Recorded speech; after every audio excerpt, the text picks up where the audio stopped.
Parashat Vaishlach. Jacob étant resté seul, un homme lutta avec lui jusqu'au lever de l'aube. Voyant qu'il ne pouvait le vaincre, il lui pressa la cuisse, et là aussi, la cuisse de Jacob se luxa. Tandis qu'il luttait avec lui, il dit « Laissez-moi partir, car l'aube est venue. » Il répondit « Je ne te laisserai point que tu m'aies béni. » Il lui dit « Alors quel est ton nom ?» Il répondit Jacob. Il reprit « Jacob ne sera plus désormais ton nom, mais bien Israël, car tu as ajouté contre les puissances célestes et humaines, et tu es resté fort. » Jacob l'interrogea en disant « Apprends-moi, je t'en prie, ton nom. » Il répondit « Pourquoi t'enquérir de mon nom ?» Et il le bénit. Alors Jacob appela ce lieu Péniel, parce que j'ai vu un être divin face à face, et que ma vie est restée sauve. Genèse 32. Cette section traite de la lutte du patriarche contre l'ange jusqu'au lever de l'aube. Pourtant, cette section reste mystérieuse et peu claire. Il est indéniable que l'homme dont parle la Bible est un ange ayant une forme humaine, dont l'objectif de sa venue est bien arrêté. D'ailleurs, ne va-t-il pas donner le nom d'Israël à Jacob, tout en ne dévoilant même pas son identité? Finalement, l'ange sort vaincu de son combat et va finir par bénir le patriarche. Ce dernier aura la cuisse pressée, ce qui continue à nous intriguer. Ici, le cachet est plus important que l'apparent. Aussi, les commentateurs de la Torah vont se livrer à une exégèse riche en symboles pour mettre à nu le vague et l'indéfini. Souvent, l'explication va beaucoup plus loin que le sens littéral. Rachi précise qu'aucune force au monde, fût-ce même les puissances célestes, ne peuvent s'opposer à l'édification de la maison d'Israël. Le mauvais génie d'Ésaü, représenté par l'ange, qui lutte contre le patriarche, va même jusqu'à approuver indirectement les bénédictions dont a bénéficié Jacob de la part de son père. Le Zohar s'appuie sur la forme passée ou Berachtani, que tu m'aies béni, pour montrer qu'il s'agit de bénédiction passée d'Yitzhak. Ramban, Nachmanide, conformément à sa méthode, Maïmonide, conformément à sa méthode, dans le Guide des Égarés, écrit que chaque fois qu'il y a rencontre dans la Bible entre un personnage biblique et un ange, cela se produit dans un songe prophétique et non dans un spectacle réel et concret. C'est le cas ici. Cette fois-ci, Nachmanide soulève pas moins de 7 questions difficiles concernant l'approche maïmonidienne et ne comprend pas que le texte biblique puisse parler de luxation de la cuisse de Jacob et de l'interdiction de consommer le nerf sciatique, et que cela ne soit que le résultat d'un rêve prophétique. Ralbag explique que la vision de Jacob, en fait, est prophétique et que la conséquence du songe prophétique fut un accident corporel assez grave dû à la forte impression que le rêve a eue sur Jacob. D'une façon claire, l'essence prophétique ici prête le flanc à la polémique entre les tenants de la recherche rationnelle en matière biblique et ceux qui n'ont pas d'explication à fournir concernant la foi, qui reste un engagement intuitif, donc non démontrable. Tous les commentaires sont unanimes pour soutenir que la prophétie dont il est question ici a un grand intérêt pour les générations futures, et les divergences apparaissent uniquement au plan du contenu du message prophétique. Rashba est l'un des commentateurs à soutenir que la mission de l'ange était d'empêcher Jacob de prendre la fuite devant l'avancée de son frère Ésaü. Jacob doit coûte que coûte placer sa confiance en Dieu. Seule la peur de voir Jacob, dans sa précipitation, prendre ses jambes à son cou, fera que l'ange va lui presser la cuisse pour le bloquer de fuir.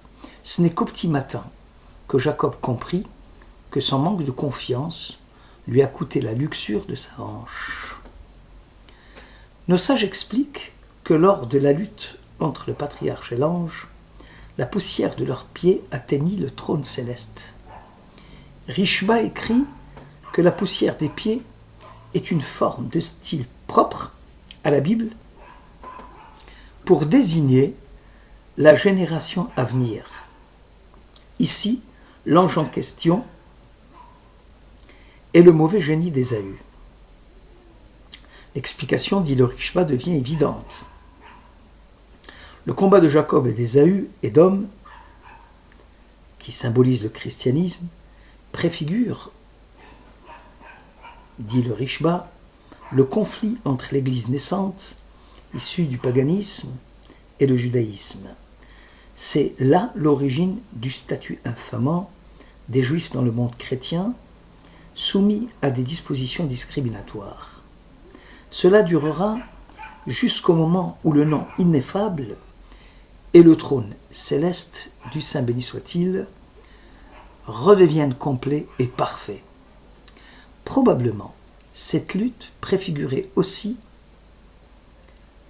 les camps de la mort pour ceux qui moururent et qui n'auraient ni corps ni âme, ni même un visage sur lequel la mort aurait pu apposer son sceau. Selon Nachmanide, Dieu aurait signifié au patriarche que ses enfants vont connaître l'extermination et les conversions forcées, période pendant laquelle Ésaü Édom, dans son extrême radicalité, va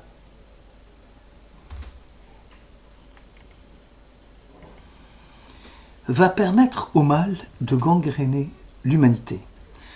Toutefois, Jacob arriva Shalem, ce qui peut être interprété comme indemne, sain et sauf, car l'ange voyait qu'il ne pouvait le vaincre. Il lui pressa la cuisse. Telle fut la volonté du Très-Haut. À la question de Jacob, « Quel est ton nom ?» l'ange répondit, « Je ne suis pas un être céleste qui agit de sa propre initiative. Je suis simplement un messager qui s'apprête à te bénir et à t'informer du futur. » Abrabanel, dans le sillage de Nachmanide, écrit que l'ange avait pour mission de procurer le calme à Jacob, en le rassurant qu'Ésaü Édom, dans le présent immédiat, ne lui fera aucun mal. Toutefois, dans le futur, des combats fratricides entre les descendants de Jacob et ceux d'Ésaü seront à prévoir, et cela durera jusqu'au lever de l'aube, attestant par là les exactions nombreuses à l'encontre des Juifs au nom de l'Église catholique. Finalement, Ésaü Édom sera contraint de reconnaître la supériorité spirituelle de son frère Jacob. La luxure de la cuisse symbolise la longue nuit d'exil qui sera suivie par le lever du soleil, selon la parole du prophète Michée 4. « En ce jour, dit l'Éternel, je recueillerai les brebis boiteuses dans le troupeau d'Israël, je rassemblerai celles qui étaient pourchassées et celles que j'avais traitées avec rigueur. J'établirai celles qui étaient boiteuses comme un reste durable et celles qui étaient repoussées au loin comme un peuple puissant, et l'Éternel régnera sur elles dans la montagne de Sion, dès lors et à jamais. » Khatam Sofer. Conformément à l'interprétation symbolique de la lutte entre Jacob et Ésaü, commente ainsi le verset « Vaillez avec Ish Imo ». Dans le combat, ils soulevèrent la poussière, qui veut dire avak en hébreu. Ou bien, ils se sont entrelacés comme lors d'un combat de catch. Pour la première explication, l'allusion est claire, puisqu'il s'agit des persécutions anti-juives qui ont jalonné notre histoire tragique. Quant à la seconde explication, c'est celle de la méthode douce de conversion, d'assimilation, intégration dans le sens d'assimilation, où l'Église devient le nouvel Israël, tandis que les Juifs sont les vestiges du passé, comme les descendants de l'ancien d'Israël qui ont refusé de reconnaître le Messie, Jésus. Leur existence doit être préservée comme témoin du regret de Dieu jusqu'au jour de leur conversion finale au christianisme. C'est là la théorie officielle du christianisme. Khatam Sofer considère, lui, que Ésaü, Édom, cherche à torpiller la bénédiction d'Isaac et à contester le droit d'aînesse octroyé à Jacob dans une fameuse parabole midrashique. Ésaü dit à Jacob : « Veux-tu avoir la royauté dans l'immédiat, puisqu'elle te revient en tant que fils aîné ? Alors laisse-moi le royaume à la fin du temps. » Jacob refusa jusqu'au lever du jour. L'ange s'avoua vaincu. Il est pratiquement difficile de faire le discernement entre le sens littéral et celui du symbole et du midrash. Toutefois, une attention particulière doit être consacrée à la phrase « Jacob est resté seul ». Israël, juif des nations, dérange par son atypisme et sa singularité. Il est le seul dont l'existence et la sécurité sont toujours menacées. Il est le seul individu ou peuple ou pays dont la légitimité est souvent contestée. Le juif vient de nulle part, c'est un juif errant. C'est un SDF de l'histoire, déraciné. Ses problèmes ne seraient que le reflet de sa pathologie, de son incapacité à s'assimiler, à s'intégrer, c'est-à-dire à rentrer dans la norme. Jacob souhaite rester seul. Si le juif est libéré de l'oppression collective religieuse qui pèse sur lui, il est invité à prendre place dans la nation, mais dépouillé de sa mémoire historique et naturelle, en s'assimilant, en se convertissant. Le juif, logiquement, d'après les calculs des assimilationnistes, doit mettre fin à son problème ontologique. De surcroît, il est indubitable que l'atypisme, la singularité du peuple juif tient au fait que le judaïsme est une religion d'essence nationale où s'entremêlent l'histoire, la religion, l'identité, particulièrement complexe.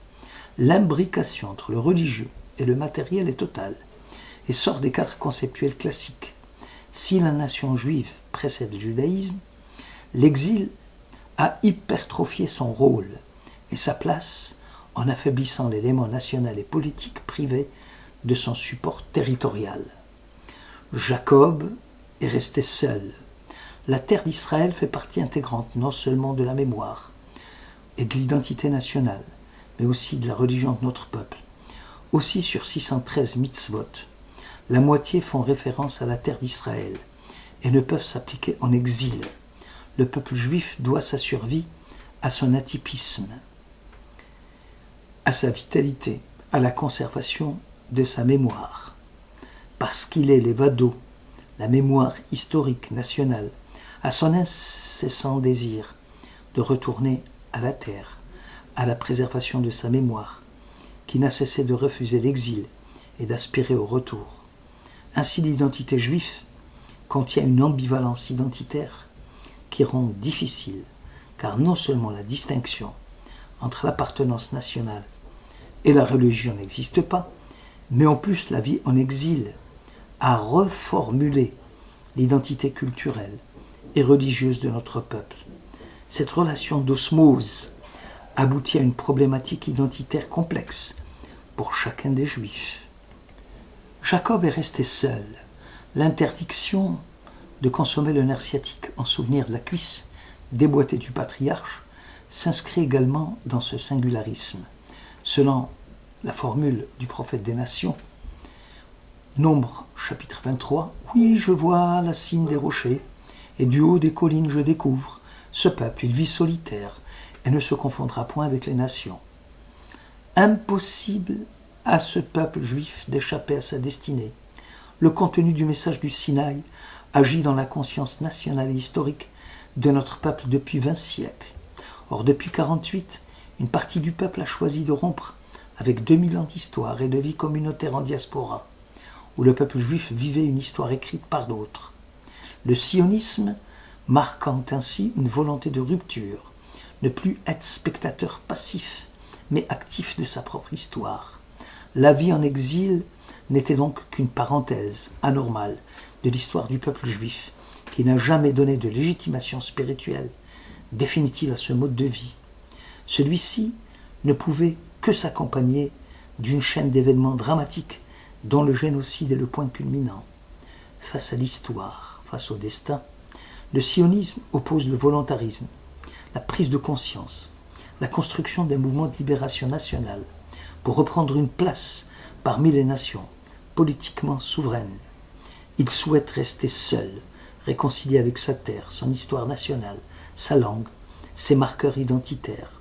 Jacob Israël souhaite éviter l'assimilation d'une vieille civilisation dont la vitalité nécessite l'unité retrouvée. Jacob Israël seul est en quête de sécurité face à l'antijudaïsme, à l'antisémitisme endémique et pernicieux. Merci de votre écoute.